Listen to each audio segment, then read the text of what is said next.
অক্টোবরে নারী টি-20 বিশ্বকাপ আয়োজনের কথা বাংলাদেশের, কিন্তু বৈষম্য বিরোধী ছাত্র আন্দোলনে শেখ হাসিনা সরকারের পদত্যাগের পর উদ্ভূত পরিস্থিতিতে বিশ্বকাপ আয়োজন নিয়ে শঙ্কা দেখা দিয়েছে। এমন পরিস্থিতিতে বাংলাদেশ সেনাবাহিনীর কাছে নিরাপত্তা চেয়ে চিঠি দিয়েছে বাংলাদেশ ক্রিকেট বোর্ড।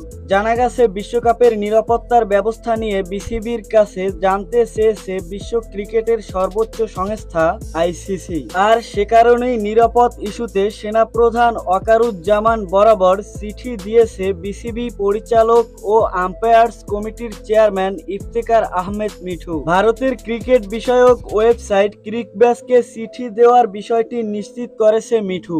মিঠু বলেন, আমরা চেষ্টা করছি টুর্নামেন্ট আয়োজন করার। সত্যি বলতে আমরা খুব বেশি লোক দেশে নেই। বিশ্বকাপের জন্য নিরাপত্তা চেয়ে সেনা প্রধানকে চিঠি দেওয়া হয়েছে।